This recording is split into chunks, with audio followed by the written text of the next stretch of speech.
Assalamualaikum warahmatullahi wabarakatuh. Perkenalkan, kami dari kelompok 8 dalam mata kuliah penulisan dan publikasi ilmiah yang akan membahas tentang penulisan kutipan. Di sini saya Najwa Nurul Kalbi dengan NIM 12321000003 bersama rekan-rekan saya Agnia Mira Rahmani dengan NIM 12321000037 dan Siti Aulianur Ramadhani dengan NIM 123210010. Di sini saya akan menjelaskan tentang pengertian dan manfaat dari penulisan kutipan. Menurut Endrawati tahun 2023 menjelaskan secara umum pengertian kutipan. Pengertian kutipan ini adalah ungkapan yang dipinjam dari pengarang sebelumnya atau orang terkenal, ditemukan atau diterbitkan dalam buku, surat kabar, majalah, dan lain-lain. Arti kutipan juga dapat diartikan sebagai pengulangan suatu kalimat terkenal yang diapit tanda kutip. Menurut Kamus Besar Bahasa Indonesia, pengertian kutipan adalah satu atau beberapa karya lain yang digunakan sebagai penjelas untuk memperkuat atau memantapkan argumentasi yang terkandung dalam teks itu sendiri, berdasarkan pada pengertian kutipan kalimat. Berdasarkan pengertian tersebut, arti kutipan dapat diartikan sebagai sesuatu yang ditulis oleh pengarang atau dapat memparafrasekan bahan yang telah dibaca oleh pengarang, bahan pustaka atau referensi yang telah dibaca dan digunakan untuk referensi. Bahan bacaan dan referensi yang digunakan harus dapat dimengerti. Oleh karena itu, makna kutipan ini harus dinyatakan secara efektif dan diperhitungkan selama penyusunan ulang. Makna kutipan biasanya dijadikan acuan ketika menulis rangkuman atau sinopsis suatu karya tulis. Makna sebuah kutipan juga terletak pada rangkaian proses reproduksi yang biasa dilakukan oleh penulisnya. Makna kutipan yang dibuat dan dikutip oleh penulis dapat dipercaya dan bahan serta teori yang terkandung di dalamnya mendukung penelitian ilmiah. Selanjutnya ada manfaat kutipan. Menurut Maulana tahun 2022 terdapat beberapa manfaat kutipan, yaitu yang pertama, menunjukkan kualitas ilmiah yang tinggi. Yang kedua, menunjukkan kecermatan yang lebih akurat. Yang ketiga, memudahkan penilaian penggunaan sumber dana.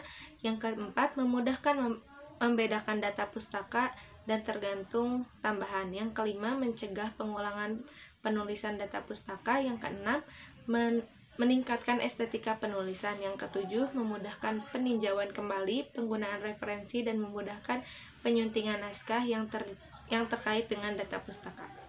Selanjutnya ada macam-macam penulisan kutipan. Untuk materi selanjutnya yaitu tentang macam-macam kutipan. Macam-macam kutipan ini terbagi menjadi dua bagian. Yang pertama itu ada kutipan langsung dan kutipan tidak langsung.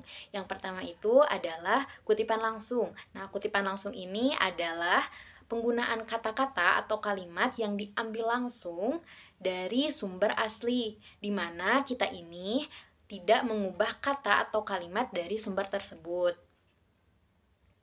Kutipan langsung disertakan dalam tulisan dengan menggunakan tanda kutip, di mana kutipan langsung ini bisa berupa kutipan pendek maupun kutipan panjang.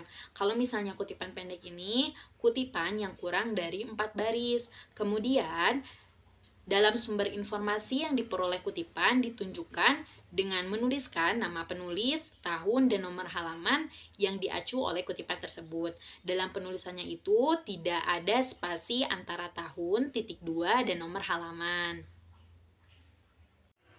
Nah, ini adalah contoh penulisan kutipan, di mana dalam menulis kutipan ini diawali dengan tanda kutip dan diakhiri juga dengan tanda kutip lalu titik. Nah, dalam penulisan sumber informasi ini tidak ada spasi antara tahun, titik 2, dan nomor halaman. Yang selanjutnya yaitu kutipan panjang. Kutipan panjang ini sama halnya dengan kutipan pendek dalam segi penulisannya. Nah, kalau misalnya tadi kutipan pendek ini biasanya kurang dari 4 baris. Nah, kalau misalnya kutipan panjang ini terdiri dari 4 baris ataupun lebih. Nah, yang membedakannya itu kutipan panjang ini cara mengutipnya itu jangan mengutipnya di badan paragraf. Nah, kutipan yang lebih panjang ini biasanya itu ditulis terpisah dari teks, artinya ditulis sebagai paragraf tersendiri dengan ukuran font lebih kecil dari ukuran font teks dan ditempatkan di antara paragraf. Nah, jenis kutipan ini tuh biasanya disebut dengan kutipan blok. Kemudian untuk selanjutnya yaitu kutipan tidak langsung. Kutipan tidak langsung adalah penyampaian pemikiran atau ide atau informasi dari sumber asli dengan menggunakan kata-kata atau gaya penulisan sendiri. Maksudnya itu kita ini mengubah kata-kata tetapi tidak mengubah arti makna dari sumber tersebut, atau biasanya kita menyebutnya dengan sebutan parafrase. Nah, dari segi penulisan sumber informasinya ini, kutipan langsung maupun kutipan tidak langsung ini sama saja. Nah, selanjutnya di sini saya akan menjelaskan tentang cara menulis kutipan, di mana menurut Rustisari 2022, seluruh materi yang digunakan sebagai rujukan dalam penulisan karya ilmiah harus disebutkan dalam bentuk kutipan. Nah, terdapat berbagai macam jenis gaya penulisan atau format penulisan kutipan yang sering digunakan dalam penulisan ilmiah. Gaya penulisan yang pertama yaitu Chicago atau Turabian, di mana gaya ini banyak digunakan pada berbagai bidang akademik. Lalu yang kedua MLA atau Modern Language Association yang digunakan pada ilmu humanitis. Lalu ada APA atau American Psychological Association yang digunakan pada ilmu-ilmu sosial, pendidikan, rekayasa, dan bisnis. Lalu ada AAA atau American Anthropological Association yang digunakan pada ilmu antropologi dan etnografi. Lalu ada CSE atau Council of Science Editors yang digunakan pada ilmu biologi, dan ada AMA atau American Medical Association yang digunakan pada ilmu-ilmu biomedik, kedokteran, dan keperawatan. Lalu ada ACS atau The American Chemical Society yang digunakan pada ilmu kimia, dan ada AIP atau American Institute of Physics yang digunakan pada ilmu fisika, astrofisika, dan astronomi. Lalu ada AMS atau American Mathematical Society yang digunakan pada ilmu matematika dan ilmu komputer. Selanjutnya, cara menulis kutipan dengan gaya apa? Nah, menurut Heryana, gaya apa ini merupakan format sitasi yang dikeluarkan oleh organisasi American Psychological Association. Nah, gaya ini tuh memudahkan pembaca untuk menemukan informasi lebih lanjut gitu. Nah, di sini saya akan membahas beberapa ketentuan penulisan dari beberapa sumber menggunakan format apa. Yang pertama, sumber dari buku dengan satu penulis. Caranya yaitu menuliskan nama belakang penulis diikuti tahun penerbit dalam tanda kurung. Contohnya Agnia kurung buka 2025 kurung tutup. Lalu jika buku dengan 2 hingga 5 penulis, cara penulisannya itu menyebutkan semua nama penulis pada kutipan pertama. Lalu digunakan kata DKK untuk kutipan selanjutnya.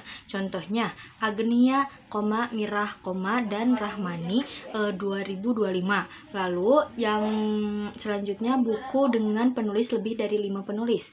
Bisa menyebutkan nama belakang penulis pertama diikuti DKK. Contohnya Agnia DKK kurung buka 2025 kurung tutup.